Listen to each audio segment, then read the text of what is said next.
Ang paghahari ni Hosea sa Israel. 17 Kabanata. Naging hari ng Israel ang anak ni Ela na si Hosea nang 12 taon ng paghahari ni Ahaz sa Huda. Sa Samaria siya tumira at naghari siya roon sa loob ng 9 na taon. Masama ang ginawa niya sa paningin ng Panginoon, pero hindi kasinsama ng ginawa ng mga hari ng Israel na nauna sa kanya. Nilusob ni Haring Shalmaneser ng Assyria si Hosea at natalo niya ito, kaya napilitang magbayad ng buwis taon-taon ng Israel sa Assyria. Pero nagplano si Hosea laban sa hari ng Assyria sa pamamagitan ng paghingi ng tulong kay Haring So ng Ehipto para makalaya sa kapangyarihan ng Assyria. Hindi na rin siya nagbayad ng buwis katulad ng ginagawa niya taon-taon. Nang malaman ng hari ng Assyria na nagtraidor si Hosea, ipinadakip niya ito at ipinakulong. Pagkatapos, nilusob ng hari ng Assyria ang buong Israel. Sa loob ng 3 taon, pinaligiran niya ang Samaria. Nang 9 na taon ang paghahari ni Hosea, sinakop ng hari ng Assyria ang Samaria at dinala ang mga taga-Israel sa Assyria bilang mga bihag. Pinatira niya sila sa lungsod ng Hala, sa mga lugar na malapit sa ilog ng Habor sa Gozan, at sa mga bayan ng Media. Nangyari ito sa mga taga-Israel, dahil nagkasala sila sa Panginoon na kanilang Diyos, na naglabas sa kanila sa Ehipto, at nagpalaya mula sa kapangyarihan ng Faraon, na hari ng Ehipto. Sumamba sila sa mga Diyos-Diyosan, at ginaya nila ang mga kasuklam-suklam na ginagawa ng mga bansang pinalayas ng Panginoon sa pamamagitan nila. Sumunod din sila sa kasuklam-suklam na pamumuhay ng mga hari nila. Palihim din silang gumawa ng mga bagay na hindi nakalulugod sa Panginoon na kanilang Diyos. Gumawa rin sila ng mga sambahan sa matataas na lugar, sa lahat ng bayan mula sa pinakamaliit na barangay hanggang sa malalaking napapadirang lungsod. Nagpatayo sila ng mga alaalang bato at mga posteng simbolo ng Diyosang si Asyera sa ibabaw ng bawat matataas na burol at sa ilalim ng bawat malalagong punong kahoy.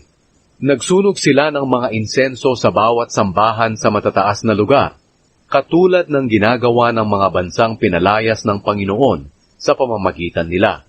Gumawa sila ng mga kasuklam-suklam na bagay na nakapagpapagalit sa Panginoon. Sumamba sila sa mga Diyos-Diyosan, kahit na sinabi ng Panginoon, huwag kayong sasamba sa mga Diyos-Diyosan.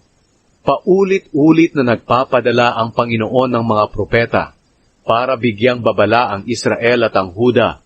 Itigil ninyo ang mga kasuklam-suklam ninyong ginagawa. Sundin ninyo ang mga utos ko at tuntunin, ayon sa kautusan na iniutos ko sa inyong mga ninuno, at ibinigay ko sa inyo sa pamamagitan ng aking mga lingkod na propeta. Pero hindi sila nakinig. Matitigas ang ulo nila, katulad ng mga ninuno nilang walang tiwala sa Panginoon na kanilang Diyos. Itinakwil nila ang tuntunin ng Panginoon, ang kasunduang ginawa niya sa mga ninuno nila, at hindi rin sila nakinig sa mga babala niya. Sinunod nila ang mga walang kwentang Diyos-Diyosan, at sila'y naging walang kwenta na rin. Ginawa nila ang mga bagay na ipinagbabawal ng Panginoon na ginagawa ng mga bansang nakapalibot sa kanila. Itinakwil nila ang lahat ng utos ng Panginoon na kanilang Diyos. Gumawa sila ng larawan ng 2 guya at posteng simbolo ng Diyosang si Asyera. Sumamba sila sa lahat ng bagay na nasa langit at kay Baal. Inihandog nila ang mga anak nila sa apoy. Sumangguni sila sa mga manghuhula, gumamit ng pangkukulam, at ipinagbili ang sarili nila sa paggawa ng masama sa paningin ng Panginoon. At ito ang nakapagpagalit sa Kanya. Galit na galit ang Panginoon sa Israel, kaya pinalayas niya ang mga ito sa harapan niya. Ang lahi lang ni Huda ang natira sa lupain. Pero kahit ang mga taga-Huda ay hindi rin sumunod sa mga utos ng Panginoon na kanilang Diyos.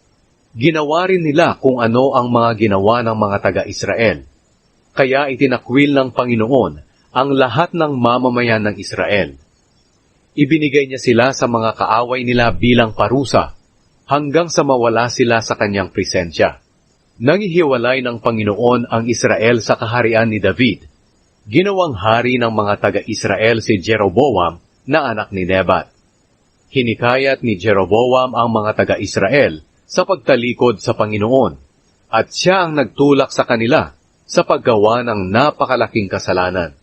Nagpatuloy sa pagsunod ang mga taga-Israel sa mga kasalanan ni Jeroboam, at hindi sila tumalikod dito, hanggang sa pinalayas sila ng Panginoon sa kanyang harapan, ayon sa babala niya sa kanila sa pamamagitan ng mga lingkod niyang propeta. Kaya binihag ng Assyria ang lahat ng mamamayan ng Israel, at doon sila nakatira hanggang ngayon. Nanirahan ng mga taga-Assyria sa Israel. Nagpadala ang hari ng Assyria ng mga tao mula sa Babylonia, Kuta, Ava, Hamat, at Sepharvaim, at pinatira niya sila sa mga bayan ng Samaria para palitan ang mga Israelita. Sinakop ng mga taga-Assyria ang Samaria at ang iba pang mga bayan ng Israel. Sa simula pa lang ng pagtira nila roon, ay hindi na sila sumamba sa Panginoon. Kaya pinadalhan sila ng Panginoon ng mga leon para patayin sila. Sinabi ng mga tao sa hari ng Assyria, "Ang mga pinatira mo sa mga bayan ng Samaria ay walang alam sa kautusan ng Diyos sa lugar na iyon. Kaya nagpadala siya ng mga leon para patayin sila, dahil hindi nga nila nalalaman ang kanyang kautusan. Kaya nag-utos ang hari ng Assyria, pabalikin sa Samaria ang isa sa mga pari na binihag natin.